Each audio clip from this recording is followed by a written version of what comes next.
Bonjour à toutes, bonjour à tous, bienvenue sur le nouvel épisode des School Days avec l'EM Strasbourg. Aujourd'hui, on va faire un focus sur une école de management qui est basée en Alsace mais qui a une rayonnance internationale. Pour cela, nous recevons aujourd'hui Herbert Casteran qui est directeur général de l'EM Strasbourg ainsi que Marie Pfiffelmann, directrice déléguée du programme Grande École. Merci à vous deux d'être présents avec nous et bonjour à tous les deux. Bonjour à vous, bonjour tout le monde. Bonjour. Donc, merci d'être là pour cet épisode des School Days, donc ce format en ligne proposé par J'ai un pote dans la com. On va essayer de faire un focus sur l'EM Strasbourg, une école de management, une business school comme on dit de manière plus large.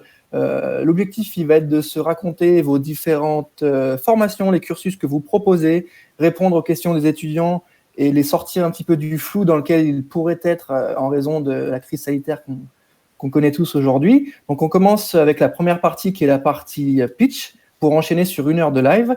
Je vous laisse vous prêter du coup à l'exercice de la minute promo. Vous avez donc 1 minute pour me pitcher l'EM Strasbourg. C'est quand vous voulez. Alors, je me lance. Alors, l'EM Strasbourg, c'est une école profondément originale. C'est d'abord une école qui appartient au cercle très fermé des grandes écoles françaises, mais originale parce qu'elle appartient également, elle a un partenariat extrêmement fort avec l'université. C'est donc une école duale, grande école et composante d'une université qui va proposer de ce fait tout un panel de formation, de Bac+1 jusqu'à Bac+8, c'est-à-dire jusqu'au doctorat. C'est une école qui vise à former des managers, bien sûr, mais des managers à la fois compétents, c'est-à-dire techniquement au point, des managers agiles, c'est-à-dire qui vont savoir s'adapter aux évolutions de notre société. Et on voit bien que c'est essentiel en ces temps. Et puis, des managers responsables, c'est-à-dire des managers qui sont conscients que leur décision ne va pas seulement impacter leur structure, mais plus globalement est susceptible d'impacter l'ensemble de la société. Donc, des managers responsables et conscients de leur rôle au sein de la société. Alors, l'EM Strasbourg, c'est à la fois un lieu de création de connaissances, de transmission, bien sûr, des savoirs comme les autres écoles, mais surtout un lieu d'échange entre des étudiants, des enseignants et des entreprises. Voilà ce que je pouvais dire. Je ne sais pas si je suis à 1 minute pile. Je pense qu'on est dans la minute, on a tenu la minute. Donc, bonne entrée en matière sur l'EM Strasbourg. Donc, je vais enchaîner tout de suite avec ma première question qui va être basée sur les valeurs de l'école. Qu'est-ce que vous pouvez nous dire concernant la spécificité dans un premier temps de l'école? Qu'est-ce qui va la différencier des autres et qu'est-ce qui va la rendre un petit peu singulière? Alors, ce qui va la rendre singulière, effectivement, c'est d'abord son statut, ça je l'ai annoncé. C'est aussi les 3 grandes valeurs de l'école. Pour nous, avoir des valeurs dans l'école, ça n'est pas un affichage en termes de communication, un affichage marketing, c'est une réalité qu'on peut vivre au quotidien dans notre école. Alors, quelles sont ces 3 valeurs? C'est le développement durable, c'est la diversité et c'est l'éthique. L'idée, encore une fois, c'est de se dire sur ces 3 grandes dimensions, il convient de former des managers parce que ces 3 dimensions sont centrales, appartiennent à la fois à la responsabilité sociétale des entreprises, mais aussi à terme est un gage et une condition d'efficacité managériale. Moi, si je vous permettais que je rajoute un petit point, c'est finalement, c'est vrai, on parle de valeurs et vous nous avez aussi demandé qu'est-ce qui nous distingue finalement des autres. Alors, je pense si vous regardez un petit peu, on a un slogan ici à l'EM Strasbourg qui est le bidistinctif. Bidistinctif, sois toi-même distinctif. Et en fait, je pense qu'on veut faire avec nos étudiants, c'est que notre école, c'est pas, ce qu'on cherche pas à nous, c'est à être distinctif, c'est à créer des jeunes qui soient eux-mêmes distinctifs. C'est-à-dire que tout le monde peut avoir sa place. Et on travaille beaucoup sur le développement des compétences douces, des soft skills et des compétences de nos étudiants pour justement en faire eux quelqu'un de distinctif. Notre objectif, c'est vraiment de travailler individuellement avec nos étudiants pour que lui se distingue quand il va chercher son premier emploi, au moment où il trouve son CV. Pourquoi c'est cet étudiant-là que j'ai envie de prendre? Justement parce qu'il a ces éléments distinctifs qui sont cohérents avec son projet professionnel et ce qu'il a envie de faire. Marie, vous m'avez parlé de soft skills. Est-ce que vous pouvez me préciser, parce qu'on a vu une étude qui est sortie il y a un peu moins d'1 mois qui nous disait que plus de 60% des salariés aujourd'hui dans l'entreprise n'étaient pas à l'aise avec le concept et ne savaient pas ce que c'était que le concept de soft skills. Qu'est-ce que ça veut dire? Voilà, savoir-faire, savoir-être, quelle est la différence? Est-ce qu'on peut avoir un peu d'infos là-dessus? En fait, c'est vrai que souvent, quand on formait, peut-être à l'ancienne, des étudiants, on travaille beaucoup sur les hard skills, les compétences. Je veux qu'ils soient bons en management, en marketing, en finance, je sais compter les chiffres, ce qui reste très important. Mais aujourd'hui, quand on est un bon manager, on doit savoir faire preuve de leadership, réussir à faire travailler ses équipes sans en être un petit chef, apprendre l'adaptabilité, les critères de multiculturalité. Aujourd'hui, travailler dans des grands groupes, on est dans une économie mondialisée, il faut que j'apprenne à travailler avec d'autres personnes qui n'ont pas la même culture. Donc le travail de groupe, l'empathie, la confiance en soi, la confiance aux autres. Et tout ce qui est leadership nouveau, le behind leadership, comment mettre en valeur ses équipes, c'est des choses qu'on travaille beaucoup ici et des éléments parce qu'un bon manager n'est pas juste quelqu'un qui a des compétences techniques. Et c'est aujourd'hui un vrai plus demandé par les entreprises, justement. D'accord, merci pour cette précision, je pense qu'elle fait sens. C'est vraiment un sujet qui revient beaucoup, le savoir-être et être quelqu'un de bon, ok, mais quelqu'un de bien aussi. Je pense que c'est important de le souligner. Bon peut signifier efficace. Ce qui est très important aujourd'hui, c'est que ça ne va pas à l'encontre de la rentabilité, de la profitabilité et de l'efficacité d'une entreprise. Parce qu'un bon manager, son côté managérial et ses compétences douces vont l'aider aussi à améliorer ses objectifs quantitatifs. Merci pour ce point de précision en début de live qui, je pense, permet de mieux comprendre ce que vous faites, en tout cas ce que vous avez l'intention d'apporter aux étudiants. Est-ce que vous pourriez m'éclairer sur les chiffres clés de l'école? Pour ceux qui prennent des notes, souvent ça rassure les étudiants d'avoir de quoi noter. Est-ce qu'on pourrait avoir des chiffres clés sur l'EM Strasbourg? Oui, alors quelques chiffres clés. L'EM Strasbourg, c'est 3600 étudiants, tous niveaux confondus. Encore une fois, je parle bien de Bac plus 1 à Bac plus 8. C'est 3600 étudiants qui sont intégrés dans un réseau de 22 000 alumni, c'est-à-dire 22 000 diplômés. Donc là, c'est important. Ça veut dire qu'effectivement, c'est autant d'opportunités professionnelles, autant d'opportunités de contact pour nos étudiants. Si on raisonne en termes de formation, aujourd'hui, c'est 22 formations qui s'étagent donc jusqu'à Bac plus 8.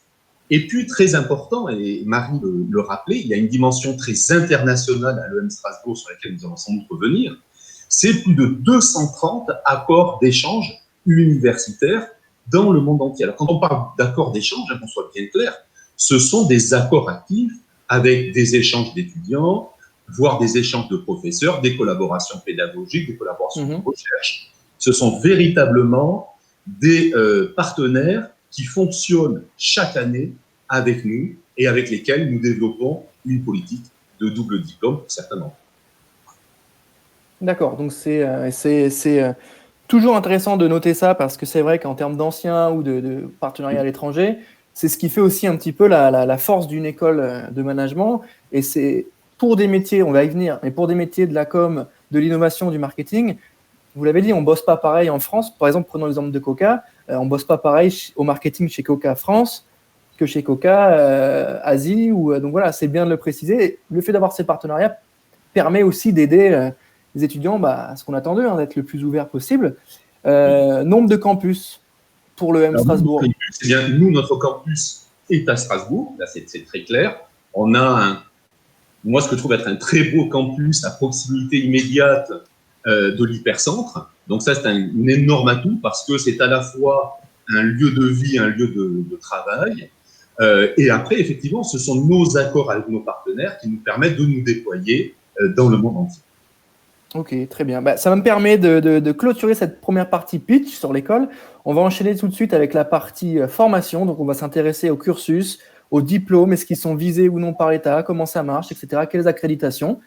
Du coup, partie admission. Ma première question, elle va être sur l'aspect post-bac. Est-ce qu'on peut rentrer chez vous après son bac? Si oui, comment? Quel type de diplôme? Quel type de cursus va être proposé? Alternance, pas alternance? Qu'est-ce qui se passe en post-bac chez vous? Alors, en post-bac, je vais peut-être commencer, puis je te laisserai terminer. On a un bachelor affaires internationales qui est sur concours après le bac. Donc, les étudiants vont passer le concours post-bac via notre banque d'épreuves Ecricom. D'accord. Et ils peuvent accéder donc à ce bachelor sur 3 ans qui peut être présenté sous 2 tracks, une partie plus affaires internationales, une partie liée à l'entrepreneuriat, etc., etc. Donc ça, c'est sur concours. tout de suite après le bac, et ça se passe via Parcoursup, le choix, comme n'importe quel bachelier qui va faire ses choix via Parcoursup. Voilà, mais concours en plus. Ok, voilà. Très bien.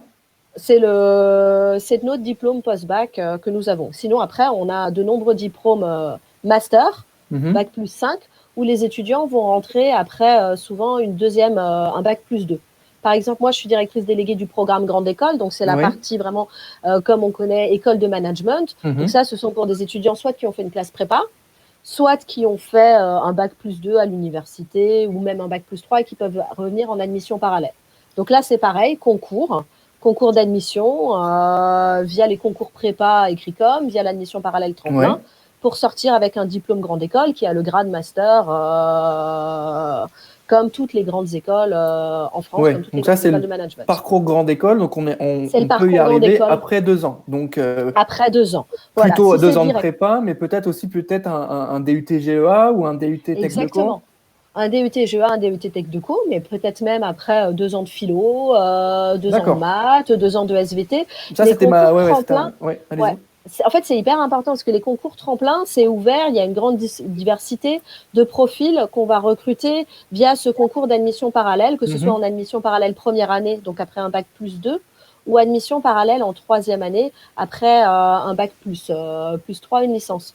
Et là, on a des étudiants qui ont fait droit, sciences, physique, on a même des étudiants qui ont fait médecine, qui sont revenus après sur une admission parallèle en réorientation. Donc, on met en place des cours de remise à niveau, comme ils n'ont jamais fait d'études de management, de marketing, mais on peut intégrer ce programme quelle que soit notre formation. Et c'est pareil d'ailleurs pour notre bachelor affaires internationales, quel que soit le bac, vous pouvez y accéder. C'est pas j'ai fait un bac économique, donc je peux aller dans un bachelor de management. Vous pouvez avoir eu un bac scientifique, un bac littéraire et passer le concours. Ça, c'était pour la partie grande école. Donc, on arrive en bac, on a un bac plus 2, on arrive en bac plus 3 et on sort bac plus 3, bac plus 4, bac plus 5, avec un master d'un titre bac plus 5. Voilà, on a le diplôme grande école qui a le grade master, comme un master d'État, qui nous est conféré pour 5 ans, pour le programme grande école, tous les 5 ans. Voilà, donc ce qui est la durée maximum. Ok, très bien. Donc, une entrée en post-bac possible avec un parcours international manager ou team entrepreneur. Donc, 2 parcours bien distincts. Et on peut rentrer également en admission parallèle, en tout cas après un bac plus 2 pour le parcours grande école. Voilà. Et après, on a aussi toute une offre de master universitaire traditionnel, comme vous pouvez retrouver dans un IAE ou à l'université, où là, on a du niveau M1 ou M2, beaucoup en apprentissage, ce qui est pareil pour le programme grande école, où les étudiants vont mener moitié du temps à l'école, moitié du temps en entreprise. Marie, vous m'avez parlé de l'IAE, c'est la première fois qu'on l'aborde avec nos School Days. C'est un sujet que je maîtrise plutôt bien parce que j'en ai fait un. Est-ce que vous pouvez me préciser un peu les liens que vous avez avec eux et qu'est-ce que c'est qu'un IAE, ou en tout cas la singularité peut-être de ces diplômes-là? Je vais laisser Herbert répondre parce qu'on est vraiment dans un cas atypique, parce que l'EM Strasbourg, c'est une grande école parce qu'elle a ce programme grande école, ce parcours grande école, mais c'est aussi un IAE puisque l'EM Strasbourg est né de la fusion justement d'un IAE et du parcours grande école. Herbert, je pense que tu as plus de choses à dire. Oui, ce qu'il faut voir, c'est que j'ai commencé dans le pitch en disant que l'école était très originale. En fait, effectivement, tout ça, c'est lié à l'histoire de l'école. C'est-à-dire qu'il y a 100 ans, maintenant un petit peu plus de 100 ans, a été créé ce qui s'appelait à l'époque l'IECS, l'école de commerce sur Strasbourg. Et il y a désormais à peine plus de 10 ans, il y a eu une fusion entre l'IECS et l'IAE de Strasbourg. Et donc, quand je disais qu'on était une école duale, tout à fait singulière, c'est parce que nous sommes à la fois grande école, donc membre de la conférence des grandes écoles, les écoles sans doute que vous avez rencontrées en tout cas par d'entre elles, mais également nous avons ce statut d'IAE. Et ce qui est extrêmement riche en termes de fertilisation croisée. Pourquoi? Parce que ça nous permet tout à la fois de conjuguer des étudiants avec des profils relativement différents. Ça nous permet également d'avoir une offre complète, que ce soit en termes de formation, des masters universitaires, un doctorat. Nous sommes aujourd'hui la seule grande école, mis à part HEC, à proposer nativement un parcours doctoral. Or, le doctorat devient et deviendra de plus en plus aussi un diplôme professionnalisé. Donc ça, c'est un vrai atout de l'EM Strasbourg. C'est lié à son histoire et nous, j'avoue qu'on est très heureux d'avoir ce mix, à la fois au niveau des étudiants, des personnels, de gens qui ont des cursus universitaires et d'autres personnes qui ont des cursus associés plus au monde de l'entreprise. Et ça crée une véritable richesse et diversité au sein de l'école. Merci pour ce point de précision sur l'aspect ADN de l'école. Pourquoi elle est aujourd'hui, sa forme finale, mais comment elle a évolué.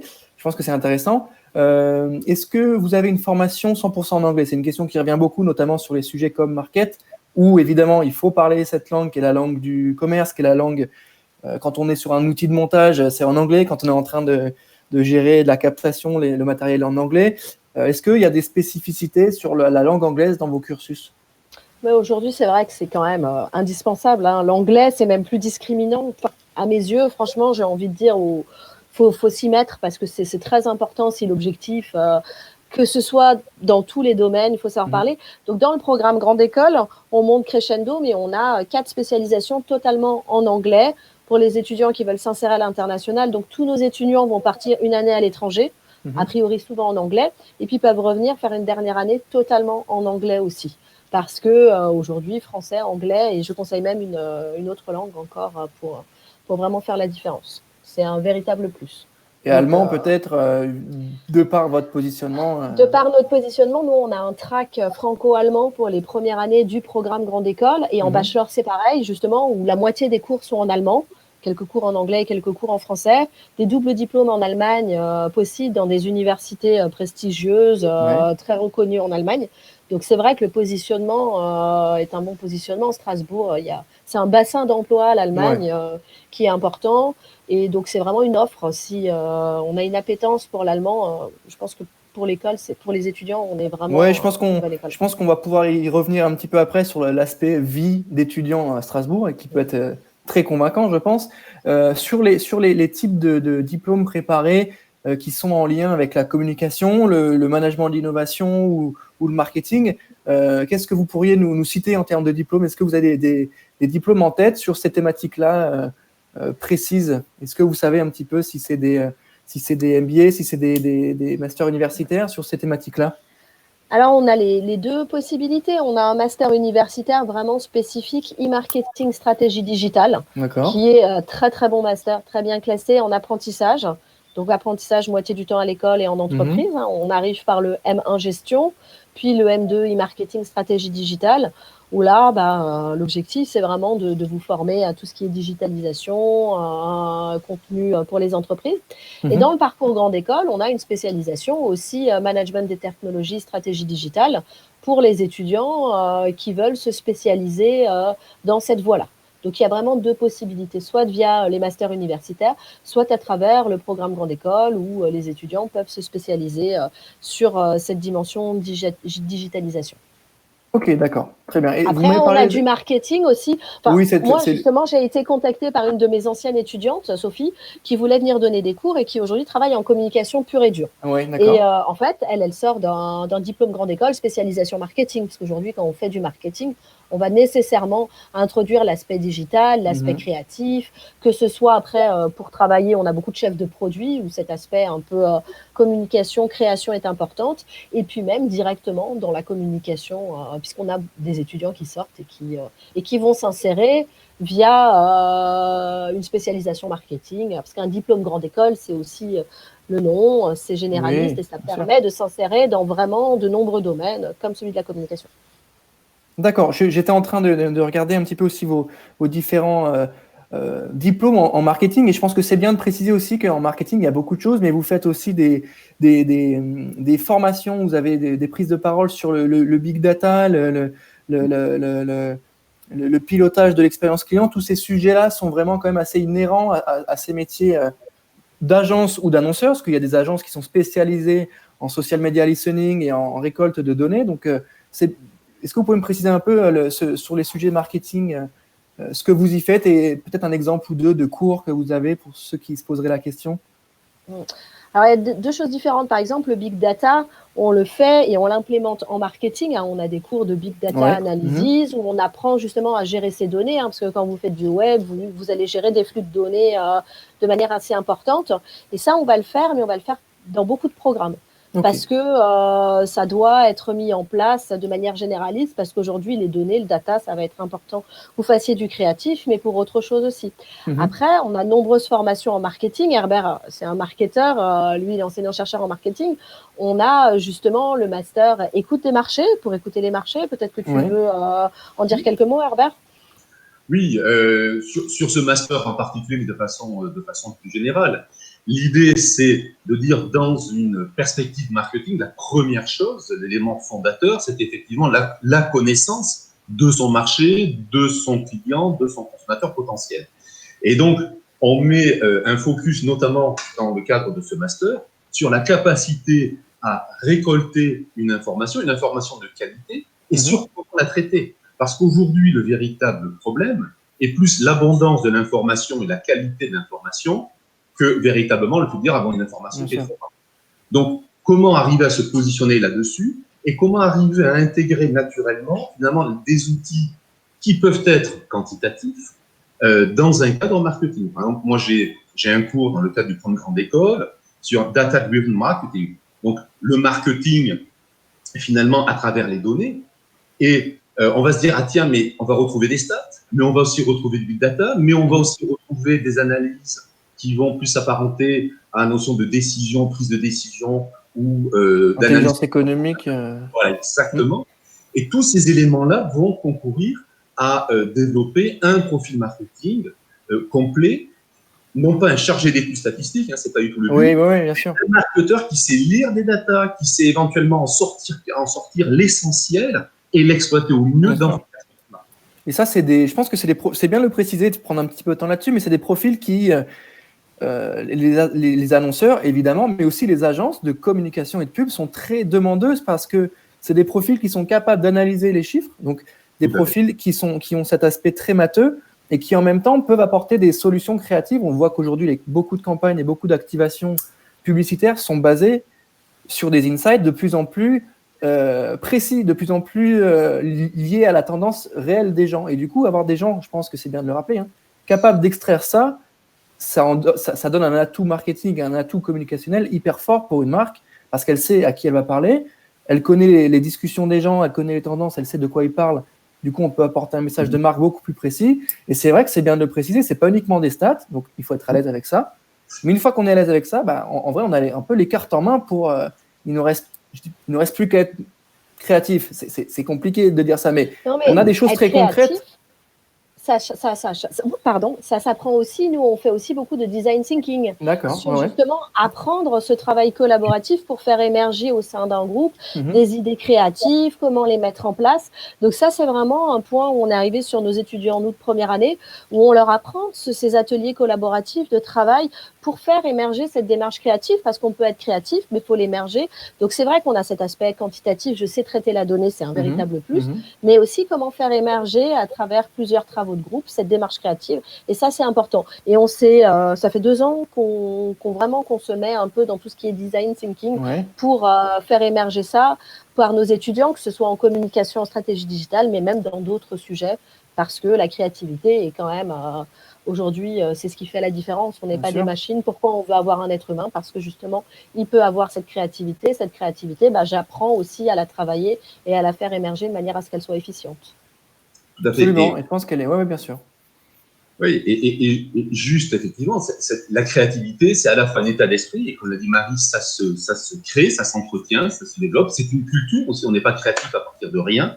C'est parce qu'on a soi-même un certain nombre de références. Et puis, il y a une forme de technicité, effectivement. Comment je sais traduire éventuellement des signaux du marché, qui soient faibles ou forts, pour je sais les intégrer dans ma logique créative. Merci pour ces précisions qui donnent un petit peu de hauteur à tout ce qu'on se raconte depuis le début et qui fait sens, parce que c'est vrai qu'on a besoin de ça. Et une fois, le fait d'allier les deux, ça rend quelque chose de très puissant et ça enlève un petit peu cette frontière qu'on pourrait mettre entre les matheux et les créatifs, alors qu'au final, il y a un métier qui s'appelle Creative Technologist, qui est et j'en connais beaucoup, et ils sortent beaucoup d'écoles de management au final, parce qu'ils ont eu cette capacité à jouer avec les chiffres. Et en plus de ça, on leur a appris à être malin, à être créatif. Et ça, je pense qu'une école de management là-dessus peut vraiment faire la différence. Donc, c'est pour ça aussi qu'on vous donne la parole aujourd'hui. Moi, j'avais une question maintenant pour continuer sur cette partie formation. Est-ce que vous avez une idée des métiers auxquels vous préparez? Est-ce que vous avez une petite liste, pas exhaustive, mais en tout cas, une liste de métiers sur lesquels on pourrait postuler en sortant de chez vous sur ces masters, en tout cas sur ces cursus de communication, marketing, numérique et stratégie digitale, peut-être plus aussi entrepreneuriat, parce que c'est des sujets aussi. Quel type de métier on peut viser? Alors chez nous, c'est vrai que c'est très large, puisqu'on a énormément de formations. On a beaucoup dans le marketing des chefs de produits, des analyses de marché, des web designers.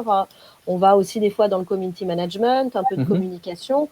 Donc c'est, Herbert, tu peux compléter, je n'ai pas tout qui me vient, mais c'est vraiment marketing, ce qui recherche beaucoup nos jeunes à nous. En tout cas, c'est du chef de produit, parce que ça fait rêver, parce qu'il y a ce côté créatif.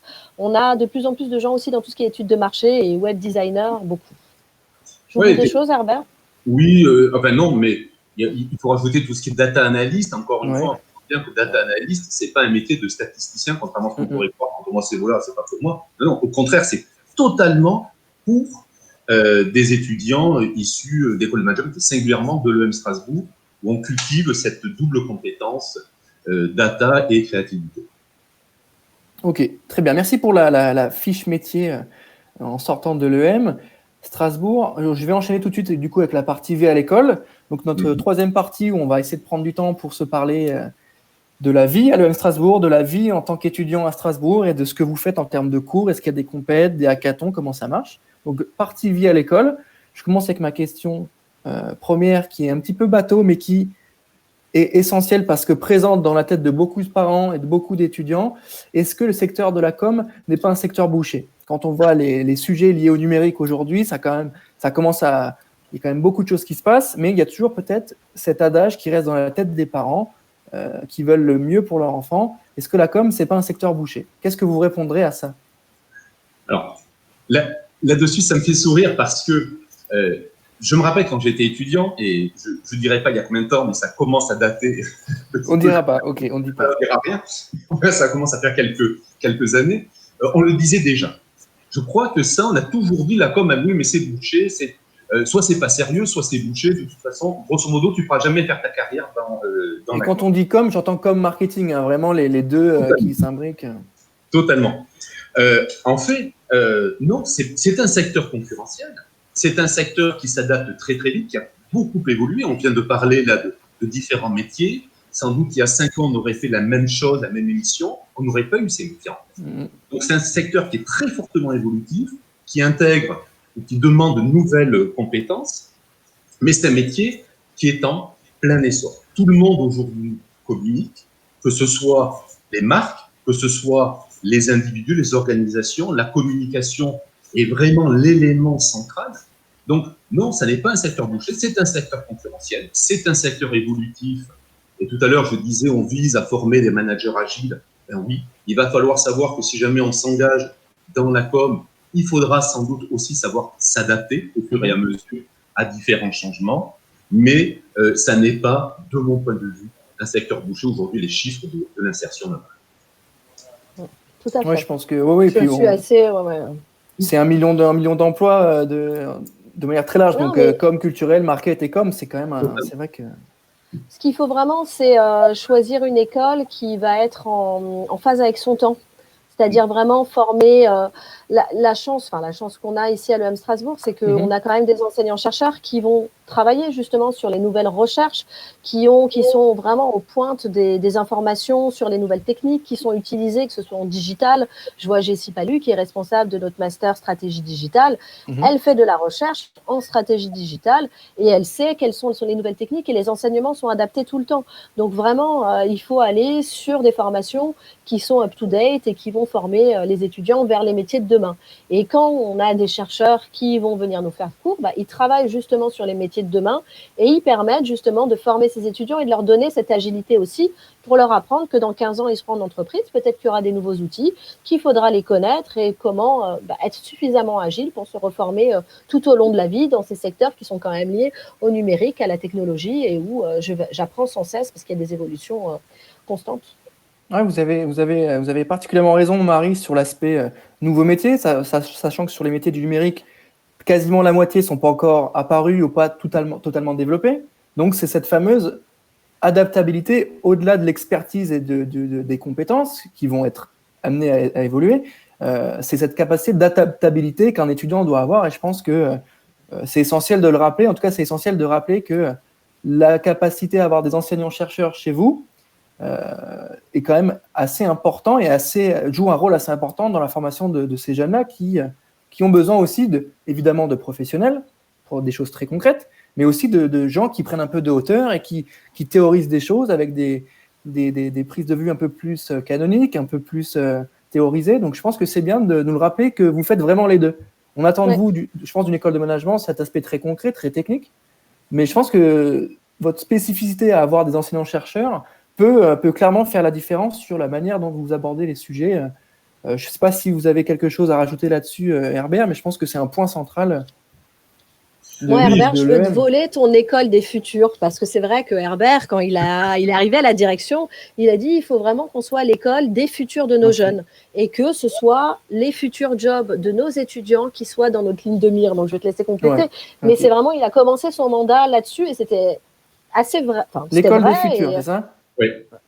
Oui, ça, c'est en fait notre motto en interne, c'est dire effectivement, on doit penser les futurs des étudiants. C'est pas, on doit penser le futur dans notre capacité à anticiper sur telle ou telle évolution univoque, c'est comment on aide les étudiants à se projeter dans leur futur.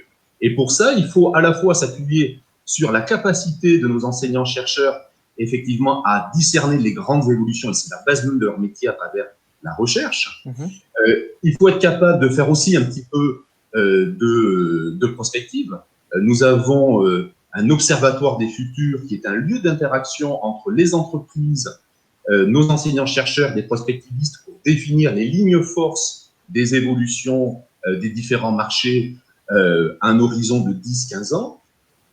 Et puis, nous avons également des professionnels, et ça c'est essentiel évidemment, qui vont être là pour expliquer quelle est leur pratique et comment leur pratique s'inscrit aussi dans une dynamique qu'ils ressentent et qu'ils mesurent aussi à leur niveau. Donc, l'école des futurs, c'est effectivement cette capacité à permettre aux étudiants d'aborder leur futur de manière sereine et en étant conscients qu'effectivement, ils auront les outils pour y faire face. D'accord. Ça, c'est un élément assez congruent avec les attentes des jeunes qui est de déjà, je vais trouver un job, ok, mais un job qui, en tout cas, une capacité à évoluer avec mon métier. Ça, je pense que c'est quand même, aujourd'hui, avec ce qu'on connaît, avec les problématiques actuelles, c'est quand même essentiel pour une école de faire cette promesse-là.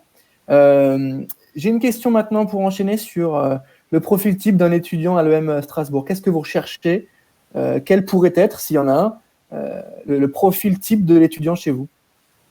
Alors, je vais prendre la parole, mais tu complèteras Marie. C'est assez révélateur comme question, parce qu'effectivement, c'est la question qu'on peut tous se poser. Et en fait, à l'EM, on ne recherche pas de profil. Ce qu'on recherche, ce sont des étudiants qui vont arriver à exprimer ce qu'ils sont, à exprimer leur potentialité. Quand notre slogan est le be distinctive, c'est pas soyez différent pour être différent, c'est juste soyez vous-même. Et nous, notre rôle, c'est d'arriver, de permettre aux étudiants de se révéler à eux-mêmes, aux autres, et par rapport à leurs aspirations professionnelles. Donc, il y a vraiment ce triptyque. Comment est-ce que moi-même, je peux me révéler à moi-même? Comment est-ce que je peux interagir avec les autres là-dessus? Et puis, professionnellement, comment est-ce que je me projette, sachant que je commence à mieux me connaître? Donc, l'école doit agir comme ce révélateur. Donc, le profil, motivé, authentique. Et ça, c'est à la portée de tout un chacun. Motivé, authentique. Ok, très clair. Je pense on a une grande diversité d'étudiants. Enfin, on n'a pas l'impression d'être dans un moule où tout le monde est pareil, que même au sein d'un même programme, on a beaucoup de programmes, mais il n'y a pas de formatage et je trouve que ça fonctionne assez bien, que la diversité est assez bien respectée chez les étudiants. Comment vous faites ça en fait? Parce que pour enchaîner sur ce sujet, quand on dit école de management, c'est tout le monde pareil, en fait, on se rend compte que quand on regarde en détail, les écoles, elles ont beaucoup de différenciation, elles ont beaucoup de vie étudiante, elles montent des projets qui sont assez hallucinants, des fois en partenariat justement avec des écoles de com, des écoles d'ingénieurs, des écoles de tech. Qu'est-ce qui va faire chez vous, peut-être la partie B2 ou autre, qu'est-ce qui va faire que chacun peut trouver sa place, qu'il y a une asso de ciné, une asso d'art? Qu'est-ce que c'est qu'être étudiant chez vous aujourd'hui à l'EM Strasbourg? Alors nous, dans le programme Grande École, on est à 17 ou 18 associations étudiantes, hein, je compte même plus, parce que justement, en fait, c'est programme à la carte, parce que ça va avec le bidistinctif. Ok, toi, tu es comme ça, tu veux arriver à ce projet-là, pour arriver à ce projet-là, c'est cette voie, alors que toi, tu es comme ça, pour arriver à ce projet, c'est cette voie-là. Même des fois pour arriver à la même chose, compte tenu des différents. Donc, on a une offre de cours, une offre de projets à la carte. Donc, pour les étudiants, on a un bureau des sports, un bureau des arts, un bureau d'humanitaire, un bureau étudiant, un bureau de débat oratoire polémique, une junior entreprise. Donc, on a toute une offre d'associations étudiantes où les étudiants peuvent vraiment s'épanouir et gagner des compétences professionnelles à travers ces associations, mais on mise aussi beaucoup sur la fertilisation croisée avec d'autres composantes de l'université ou des hackathons, des concours d'innovation avec le réseau Alsastec, des écoles d'ingénieurs. Nos étudiants, ils peuvent dire, moi, comme cours au choix, je vais faire le concours d'innovation avec les écoles ingénieurs, un manager, un ingénieur qui travaillent ensemble pour créer un nouveau produit. On met ensemble les compétences du manager, de l'élève ingénieur pour réussir à créer un nouveau produit et à le mettre sur le marché. On a eu un hackathon cette année avec l'ENA sur les politiques publiques, un énarque qui travaille, qui va trouver un défi de politique publique. On le met en groupe avec un étudiant d'école de management, un étudiant de l'INET.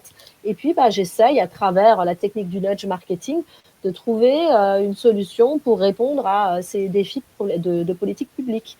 Donc, en fonction du profil, on va offrir différentes possibilités à nos étudiants, justement pour travailler aussi cette fertilisation croisée avec d'autres parcours. D'accord, donc un mix entre des cours à la carte qui peuvent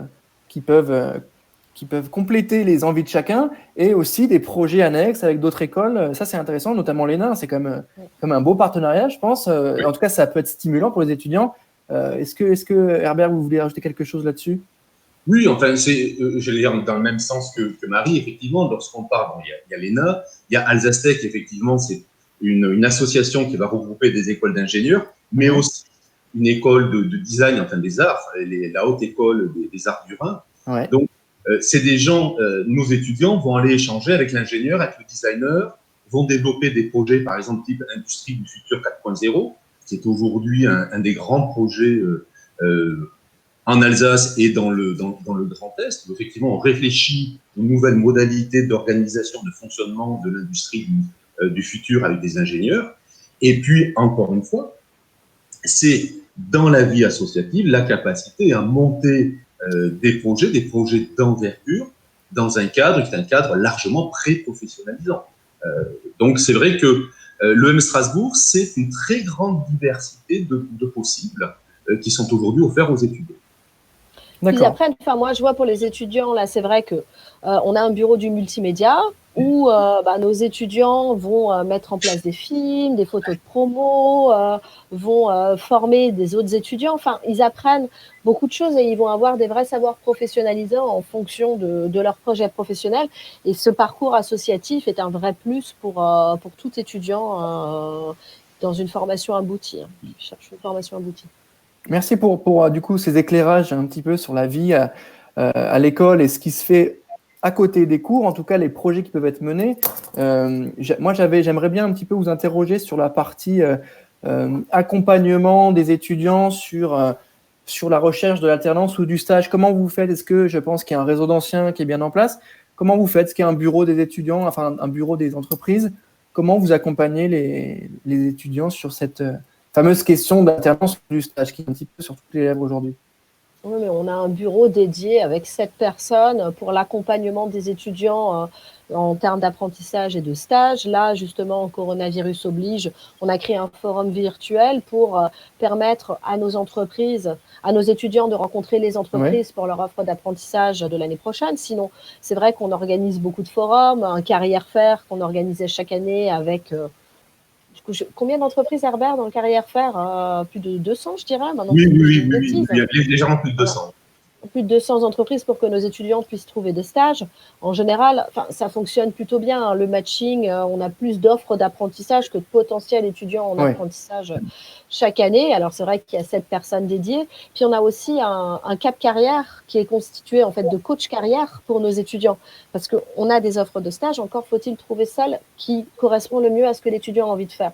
Parce qu'on peut travailler sur une insertion professionnelle, mais aussi sur une insertion professionnelle de qualité. Parce qu'un jeune, il va travailler 40 ans, peut-être 45 ans, je ne sais pas comment ça va évoluer. Il faut qu'il arrive à définir quel est le projet professionnel qui lui convient, parce qu'il ne faut pas se mentir, beaucoup d'étudiants arrivent à Bac+2, ils ne savent pas ce qu'ils veulent faire encore, ils sont un peu perdus. Donc nous, on a vraiment constitué ce cap carrière avec des tests de personnalité pour nos étudiants, pour leur dire, bon, ben voilà, ta personnalité est là, qu'est-ce que tu aurais envie de faire pour l'aider à définir son projet professionnel et après à choisir les offres de stage ou d'apprentissage qui peuvent correspondre à ce qu'il veut. Parce que ce qui est important finalement, c'est d'avoir un bon stage plus qu'un stage pour répondre à des chiffres. Et donc, en plus de notre service stage apprentissage, on a ce cap carrière constitué de 4 personnes à temps plein, plus de coachs, pour faire émerger le projet des étudiants parce qu'aujourd'hui, c'est pas facile. Ok, donc une vraie équipe qui accompagne les étudiants sur l'année, sur leur recherche de stage. Est-ce qu'il y a peut-être des éléments un peu de coaching où on nous a pas mal parlé dans les épisodes précédents d'ateliers de CV? Est-ce qu'il y a d'autres choses un rendez-vous? Vous avez jamais entendu parler de nos EM Kitchen Games et EM Winter Games? Il non, faut googliser ça. Il me tarde d'en savoir plus. Il faut que vous googlisiez ça parce que chaque année, bon, CV, l'aide de motivation, bien sûr, apprendre à répondre à un entretien vite. Mais on organise pour nos étudiants des EM Kitchens, par exemple. Je crois qu'il y a eu un reportage, là, vous trouverez assez facilement, où on fait faire avec tous nos étudiants de 2e année, les internationaux, des concours de cuisine pour la gestion du temps, la gestion du stress. Donc, on va avec Cuisine Aptitude, ils ont des recettes, on leur donne 10 €. Et en équipe multiculturelle, avec des étrangers, des Français, ils doivent constituer un repas, faire les courses, travailler entre eux. Méthode sous stress, on va leur envoyer un ingrédient au dernier moment, etc., etc. Et puis, on analyse leur comportement pendant ce concours. Est-ce qu'ils doivent gagner, faire quelque chose de bon, mais bien se comporter entre eux. Et après, ils ont un débriefing avec un coach. Et on fait ça avec tous nos étudiants. Ils ont été à peu près 550 l'année dernière à faire ça au mois de janvier. Et pour les premières années, on fait la même chose, mais avec le sport, des équipes sportives.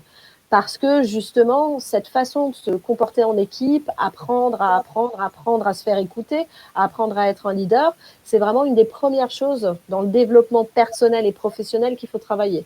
Donc ça, c'est vraiment ce qu'on fait en plus des traditionnels CV, lettre de motivation, entretien. Parce que quand on est à l'aise comme ça, on va faire un bon entretien, on va faire un bon CV. Mais il faut chercher EM Winter Games, EM Kitchen. Ok, bon, on va allez regarder, c'est chouette. Puis en live, allez regarder ça. Ça a l'air d'être un concept plutôt inédit. Moi, j'ai jamais vu ça. Vous n'avez jamais entendu parler, que c'est vraiment chouette. Non, mais hâte de voir ce que ça On remercie Pauline Govard, notre responsable du club carrière. Il faut rendre à César ce qu'il y a à César. Elle travaille très bien là-dessus. Et franchement, moi, je trouve que c'est super. Je vais les voir chaque année et je trouve ça génial. Ouais. Ok, très bien. Moi, j'enchaîne avec une question très concrète, mais pour le moins intéressante parce que c'est des sujets qu'on veut en école de management, les relations avec les facs ou les entreprises à l'étranger. On a parlé du nombre de partenariats en début de live. Est-ce que je pourrais avoir des précisions sur ce que vous faites avec les facs à l'étranger, comment ça marche, quel type, peut-être me citer quelques villes en tout cas, quelles sont les relations que vous avez avec les entreprises à l'étranger? Alors, quelles sont les relations? Comme je l'ai dit, ce sont des relations basées systématiquement sur l'échange d'étudiants, voire après l'échange de professeurs, la collaboration autour de la recherche. Il faut savoir que nos étudiants dans le programme Grande École doivent passer obligatoirement 1 an à l'étranger. D'accord. Donc, ils sont en immersion complète chez un partenaire.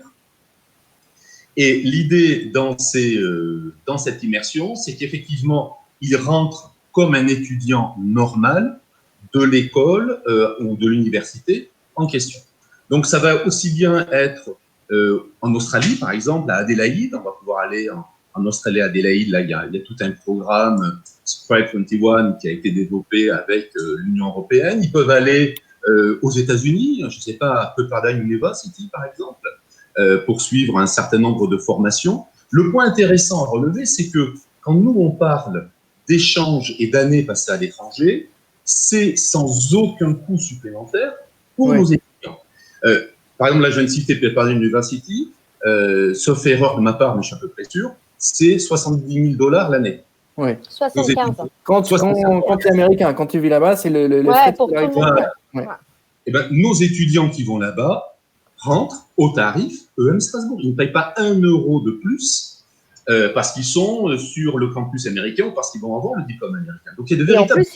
en plus, si ce n'est pas un échange, ils auront le diplôme américain, ils auront un MBA de l'université de Pepperdine à Malibu aux États-Unis. Pour le prix de l'EM. Pour le prix du programme Grande École de l'EM Strasbourg. Voilà. Donc, quand on parle d'international EM Strasbourg, on parle véritablement de vrais échanges basés sur la réciprocité, puisque nos partenaires nous envoient aussi leurs études. Et donc, c'est tout l'intérêt du système, c'est que quand vous êtes, y compris au sein de l'EM Strasbourg, vous êtes confronté en permanence à une population étudiante multiculturelle. Anglo-saxonne, bien sûr, mais pas que, qui viennent effectivement de tous les continents.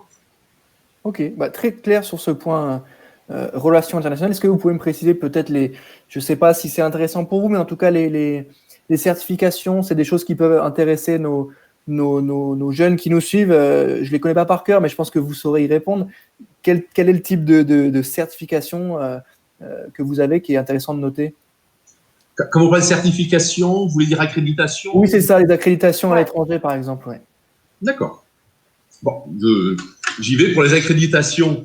Écoutez, alors c'est d'actualité, puisque là, on vient d'avoir une accréditation supplémentaire, la 3e accréditation en bas. Donc, aujourd'hui, nous sommes accrédités CSB, nous sommes accrédités en bas, et le programme Grande École est également accrédité par le FND, IPAS. Donc, on a cette triple accréditation, ce qui classe l'école dans les toutes meilleures écoles de management au niveau mondial. Donc, rentrer à l'EM Strasbourg, c'est l'assurance de rentrer, bien sûr, dans une école de très grande qualité, une école très ouverte sur les meilleures universités internationales, puisqu'évidemment, nos partenaires à l'étranger recherchent des écoles comme les nôtres, triplement accréditées. Oui, c'était d'ailleurs, en fait, c'est mon point, je voulais vraiment insister là-dessus, parce que je pense que il y a une différence entre ces accréditations et le fait de signer la charte Erasmus. Il y a vraiment, je pense, en termes de qualité de prestation, une différence. Donc, je pense que c'était intéressant de souligner le fait que voilà, si on est étudiant chez vous, on a aussi accès à cette qualité d'études à l'étranger de par ces certifications que d'autres écoles n'ont pas forcément. Donc, en termes d'argumentation, je pense que c'est bien pour un étudiant qui ne sait pas trop, qui aimerait bien bouger à l'étranger, mais là, il est rassuré par ces certifications-là. Qui sont quand même ce qui nous permet de bénéficier de bons partenaires, parce qu'aujourd'hui, l'université américaine, si elle ne prendra pas pour partenaire une école française, si elle n'a pas l'accréditation SISB. Et donc, pour pouvoir continuer à augmenter nos partenaires, avoir des partenaires de qualité, on a de très bonnes universités, c'est indispensable d'avoir ces accréditations. Merci pour cet éclairage sur l'international qui est quand même une des questions centrales pour les étudiants aujourd'hui. Ma question suivante, elle est basée sur la problématique des anciens. Déjà, combien avez-vous d'anciens? Et ensuite, quel est le rôle qu'ils peuvent avoir dans les cours ou dans les fonctionnements de l'école? Quel est le lien que vous avez en fait avec vos anciens aujourd'hui? Alors, en termes de nombre, c'est un réseau aujourd'hui de 22 000 anciens. Donc, un réseau important. Assez éloquent, oui. Avec des liens qui sont très forts, puisque c'est une association donc, des alumni, qui est une association indépendante de l'école, mais nous travaillons de façon très étroite. Nous travaillons de façon très étroite à plusieurs niveaux. D'abord, ils sont membres de notre conseil d'administration, donc ils ont évidemment une vue sur ce que devient l'école, ils ont un rôle d'orientation, de conseil par rapport aux grandes évolutions de l'école.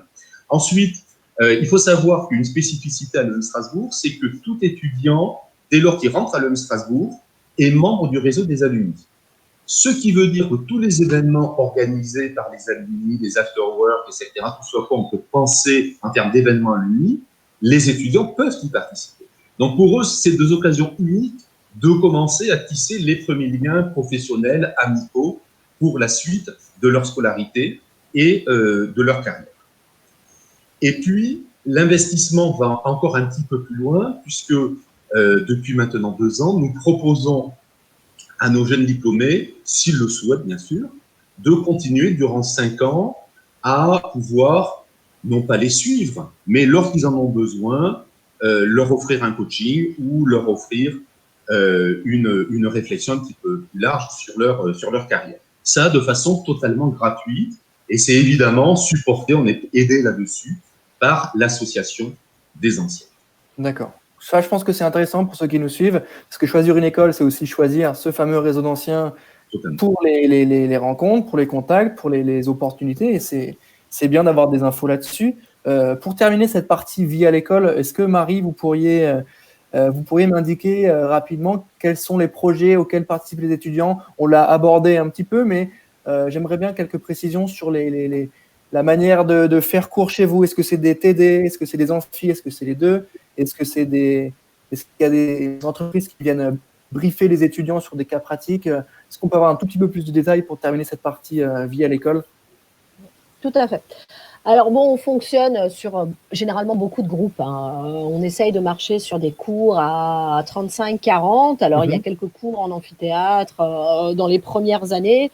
Plus après, donc après, on a un grand mélange théorie-pratique. On fait de la théorie pour donner les bases, beaucoup de pratique avec justement des alumni qui reviennent chaque jour. Moi, j'ai des alumni qui m'écrivent en disant maintenant, je me sens bien dans mon job, j'aimerais bien venir donner quelques cours. Donc, on a quand même un grand réseau de professionnels qui interviennent à l'école. Et en dehors de ça, on travaille aussi beaucoup sur les concours entreprises. Beaucoup de concours professionnalisants en plus des cours. Je pensais, c'est vrai, on a parlé des concours d'innovation de l'ENA. On a surtout beaucoup de concours de vente, de négociation. Et des concours, là, on a des étudiants qui avaient gagné le concours, des prix au concours de design de nudge marketing. C'est-à-dire qu'on leur faisait construire un nudge marketing. Je ne sais pas si vous voyez ce que c'est le nudge marketing. Moi, je vois bien. Qui nous suivent. Vous voyez bien? Ouais, le nudge marketing, l'idée, c'est comment est-ce que je peux faire marketing d'un produit sans dire j'achète par des éléments cachés. Enfin, l'exemple qu'on connaît, qui est le plus cité, c'est dans l'aéroport d'Amsterdam, dans les toilettes hommes, dans les urinoirs, pour que les hommes ne fassent plus n'importe quoi. Ils ont mis une mouche pour que, voilà. Et ben, l'idée, nos étudiants, ils ont participé à ce concours nudge pour l'économie de déchets. Et donc, on travaillait dans les CTE, on crée des nudges avec des panneaux d'affichage. Ils ont pesé les déchets, ils ont regardé et ça fonctionnait plutôt bien. Il y a eu une baisse des déchets au restaurant universitaire de Strasbourg, de la Gallia, d'un certain nombre. Donc, ils sont filmés, ils ont créé un véritable nudge. Et donc, c'était très professionnalisant. Donc, on travaille beaucoup sur cette idée de concours d'entreprise en lien avec les entreprises. Et on fait aussi en dernière année pour le programme Grande École ce qu'on appelle des on-site training days, où en fait on fait des cours à l'intérieur d'une entreprise. On contacte nos partenaires et on dit est-ce que vous avez une problématique d'entreprise que vous voulez soumettre à nos étudiants? Ils travaillent en amont et après ils vont travailler une journée en entreprise par groupe pour justement travailler avec les collaborateurs de l'entreprise en site sur cette problématique et faire des retours. Donc, l'idée, c'est vraiment de maximiser cette rencontre avec les entreprises et d'allier ça à des cours quand même traditionnels, théoriques, pour donner ces hard skills et les compétences de base pour pouvoir ensuite travailler sur des aspects plus pratiques. Ok, voilà. Merci pour ces précisions. Je pense que c'était utile pour terminer notre partie vie à l'école. Donc, la théorie très concrète, très installé sur des cours et en même temps un mix avec de la pratique, de la mise en situation, des projets un peu inédits sur toute la partie nudge qui est vraiment aujourd'hui pour le marketing une vraie question. Et du coup, je pense que… Pour la finance aussi, je sais que la finance n'intéresse pas, mais pour la finance, le nudge aussi est très utilisé sur l'épargne, etc. C'est vraiment un plus aussi. Donc voilà. Ok, très bien pour cette précision pratique théorie. On enchaîne avec la partie admission où on va s'intéresser un petit peu plus à vos différentes listes d'épreuves, concours oraux, etc. Donc, pour commencer la partie admission, question très simple, est-ce que vous avez une idée des tarifs de l'EM Strasbourg? Oui, Herbert. Bon, alors, j'y vais. Alors, sur l'EM Strasbourg, les tarifs pour le plan de grande école sont à 8 500 € par an. Et pour le bachelor, c'est à 7 500 €.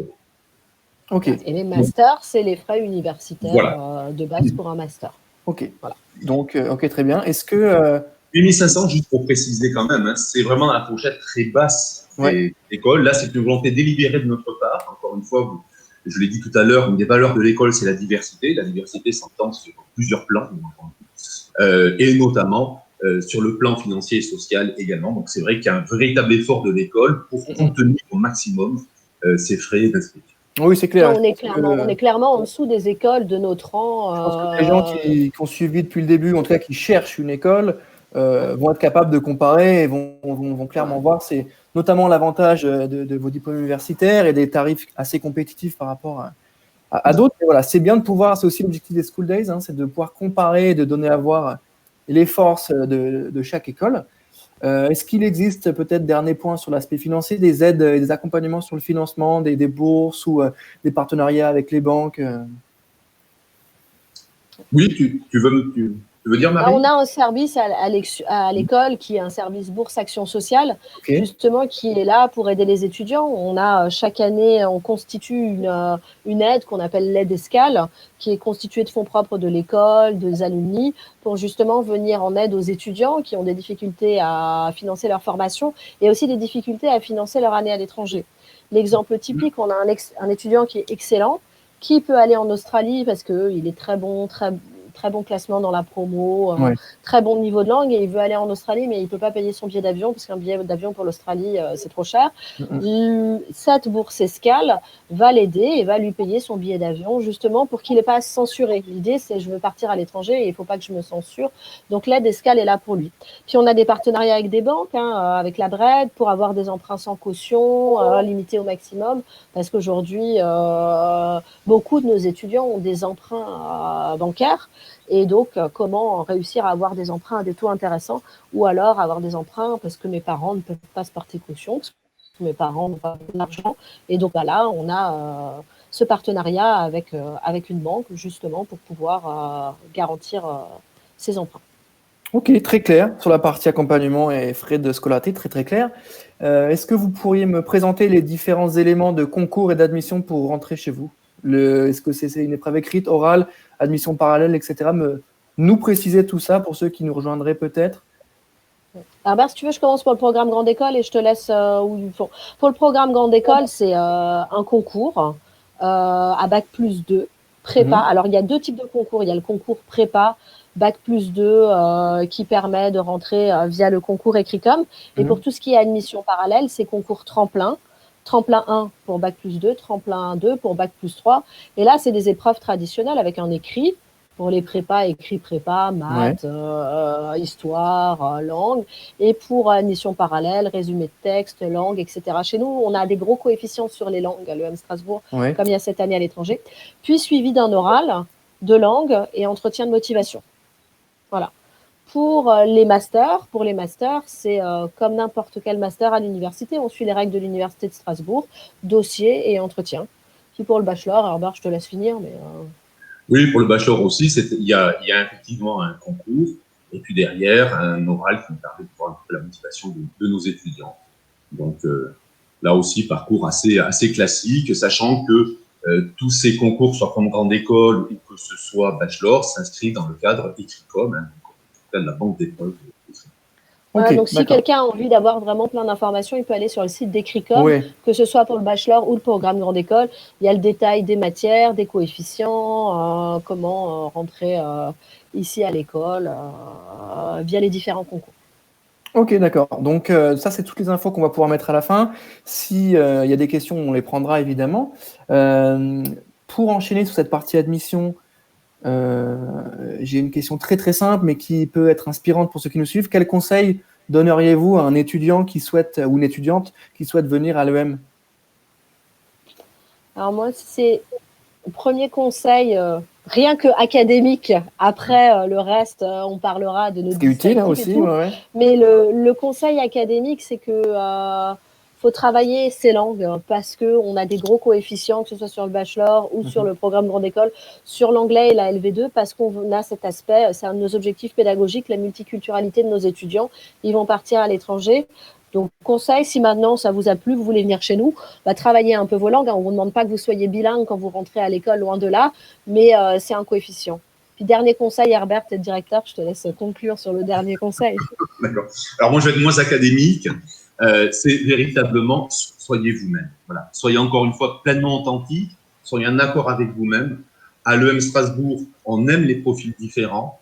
On a eu des profils tout à fait atypiques de gens qui effectivement venaient à l'école en disant je ne sais pas trop si je suis fait pour ça. Et en fait, nous, notre rôle, c'est de vous accompagner, de vous permettre de vous révéler dans toutes les dimensions. Donc, véritablement, soyez authentique, soyez vous. Ok, très bien. Je pense que c'est assez inspirant et ça peut donner confiance à des gens qui ne savent pas trop vers où aller. En tout cas, je pense que ce Be Distinctive, il peut résonner dans la tête de certaines personnes et je pense que c'est fait pour. J'enchaîne maintenant avec notre dernière partie qui est la partie questions-réponses où on va pouvoir prendre le temps de répondre à des questions qui ont été posées, celles qu'on avait notées pendant la semaine et qu'on a reçues en message privé. Donc, je commence avec la première qui m'est en tête. Est-ce que vous avez des spécificités sur le background des gens qui veulent venir chez vous? Donc là, peut-être qu'on y a déjà répondu, mais c'est l'occasion de reprendre tous ces éléments-là. Typiquement, j'ai un bac L, option art plastique ou cinéma. Est-ce que j'ai une chance de candidater chez vous à l'EM, sachant que je n'ai pas forcément le background un petit peu plus économique ou stat est-ce que ça peut, voilà, en fonction du concours, est-ce que j'ai une chance, ou en tout cas, est-ce que j'ai la possibilité de venir chez vous? Ouais, on a une chance, franchement, et puis on a de très très bons étudiants qui ont fait un bac littéraire. Alors quand ils ont un peu de statistiques, finalement, ils arrivent quand même à se débrouiller, mais franchement, je vous dis, dans les admissions qu'on a sur le programme Grande École, on peut avoir des facs de maths, on peut avoir de la philo, de la SVT, du droit, ou quelqu'un qui a fait des études de gestion. C'est très ouvert. Puis après, on met en place des tutorats ou de la remise à niveau pour les étudiants qui ont un peu plus de difficultés. Mais quel que soit le cursus que vous avez fait, vous aurez votre place. Non, parce que voilà, c'est bien de le préciser, hein, ça revient souvent une fois. Mais pour vous donner un exemple, moi j'ai un étudiant quand même qui est arrivé un jour, qui avait d'abord fait un BEP, un bac pro, puis il est revenu sur une équivalence qui allait en bac plus 2, bac plus 3, qui est arrivé en deuxième année du programme Grande École. Maintenant, il travaille à l'ONU. Et on se dit, oui, ça a bien fonctionné. Mais ouais, il a bien fonctionné et il a trouvé sa place. Et donc, oui, on peut. Ok, donc on regarde savoir-faire et savoir-être et on mixe les deux. Vous voulez ajouter quelque chose? Oui, c'est amusant parce que ce que dit Marie retentit effectivement dans ma propre expérience d'étudiant. J'ai aussi un étudiant qui venait lui aussi d'un BEP, dans la restauration, et qui a effectivement fait bac plus 3, qui est rentré à bac plus 4 dans le parcours master et qui maintenant achève sa thèse de doctorat. Donc, toujours au sein de l'EM Strasbourg. Donc, voilà un profil. Jamais de la vie n'aurait pensé pouvoir un jour s'orienter vers quelque chose de type thèse de doctorat. Et aujourd'hui, il est à quelques semaines, on va dire, de conclure son doctorat. Donc voilà. On a un accompagnement. Quand on a un profil atypique, on met en place un accompagnement. On est une école à taille humaine. L'idée, c'est justement d'aider les étudiants à avancer, progresser. Donc, oui, c'est possible. C'est possible. Ok, donc ça casse un petit peu cette croyance. Encore une fois, je pense que c'est ce qu'on a vu depuis le début du live. Vous cassez beaucoup de croyances et vous accompagnez les étudiants et vous êtes une école qui, en tout cas, avec ce Be Distinctive, cherche un petit peu à faire la différence. Et ça peut casser cette croyance que pour une école de management, il faut un bac ES avec une option SES. Pas forcément. Il y a d'autres types de cursus, il y a d'autres types de bac plus 2. Il n'y a pas que la prépa éco, il y a Caen Hippocane qui est possible, etc. Ça, c'est des choses. On a un concours spécifique pour les littéraires avec Equicom. On a 20 places chaque année pour les prépas littéraires, justement, qui décident de nous rejoindre plutôt que de continuer après dans une formation traditionnelle pour leur concours. Ok, très très clair sur ces points-là. Est-ce que vous avez par ailleurs des dates clés de fermeture de candidature? Jusque quand concrètement on peut candidater chez vous cette année? Cette année, on ne peut plus. Pour venir maintenant à la rentrée de septembre, les concours là sont clos. Peut-être qu'il y a encore quelques masters universitaires pour les dates sont ouvertes, mais beaucoup, l'envoi du dossier est déjà terminé. Il y en a peut-être quelques-uns encore, là, on est début juin, donc à regarder sur notre site. Et pour tout ce qui est prépa, pour tout ce qui est programme grande école bachelor, Cette année, on a terminé. C'est un concours. Généralement, il faut s'inscrire en janvier pour l'année d'après. Donc là, pour la rentrée de septembre, c'est clos. Ok, très clair. Est-ce que vous pourriez peut-être m'indiquer des éléments pour terminer sur l'aspect vraiment accompagnement de l'étudiant sur ces vous avez parlé de la junior entreprise, c'est une question qui est revenue quand même pas mal de fois parce que les écoles ont beaucoup ces junior entreprises. Qu'est-ce qu'elle fait, la vôtre, en fait? À quoi elle correspond? Comment on l'intègre? Et avec quel type d'entreprise la junior entreprise de l'EM Strasbourg travaille-t-elle? Alors, elles se débrouillent très bien. Ils font beaucoup d'études de marché. Donc, ils ont un vrai process de sélection, même pour les membres de la junior entreprise, où ils sélectionnent les financiers, les managers, les négociateurs, etc. Puis, ils vont chercher des missions auprès des entreprises, beaucoup d'études de marché, beaucoup d'analyses concurrentielles, aussi veille concurrentielle. Et donc, ils travaillent, mais là, en autonomie. Alors, chez nous, ils ont quand même un responsable pédagogique parce qu'ils sont évalués pour leur mission dans les associations ici. C'est-à-dire qu'ils sont dans une association, ils ont leur junior entreprise, c'est une association à part. C'est pas l'école, mais on a un responsable pédagogique des associations qui va les aider et puis qui va les évaluer sur le travail qu'ils font au sein de la junior entreprise. Généralement, ils se débrouillent plutôt bien. C'est des choses qui fonctionnent très bien, les junior entreprises. Oui, c'est pour ça que je posais une question. On a eu beaucoup ce retour-là parce que c'est là aussi où on a la chance d'apprendre quand même pas mal de choses, un peu plus vite que certains. Mais en tout cas, junior entreprise, c'est une vraie expérience essentielle pour ceux qui ont envie de monter des projets. Je pense que c'était important de le souligner en cette fin de live. Pour terminer cette heure de live avec nous, je vais vous poser une question très simple.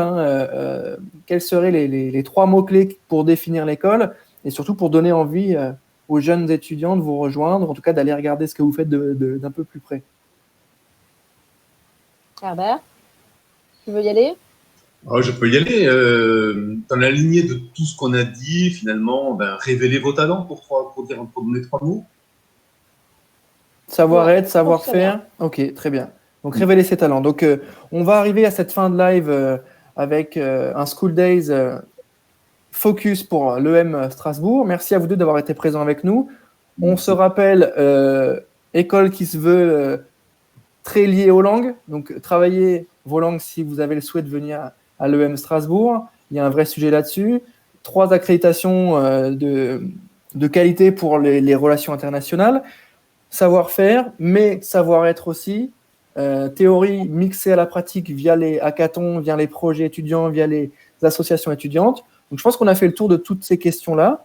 On arrive à comprendre ce que fait l'EM Strasbourg et on en sait un petit peu plus. Donc, merci vraiment pour le temps que vous nous avez accordé. On met à l'écran toutes les informations. N'hésitez pas à aller sur le site de l'EM, sur leurs réseaux sociaux. Je pense qu'ils sont très réactifs. Ils prendront vos questions sans problème. Si vous en avez, envoyez-les nous aussi. On sera ravis de leur envoyer. Le site s'affiche à l'écran. Merci à tous les deux d'avoir été présents avec nous pour ce live School Days et je vous souhaite une très bonne soirée et une très bonne rentrée si on se voit pas d'ici là. Merci à vous, merci pour tout. Merci beaucoup, bonne soirée, à bientôt. Au revoir, bonne soirée. Au revoir.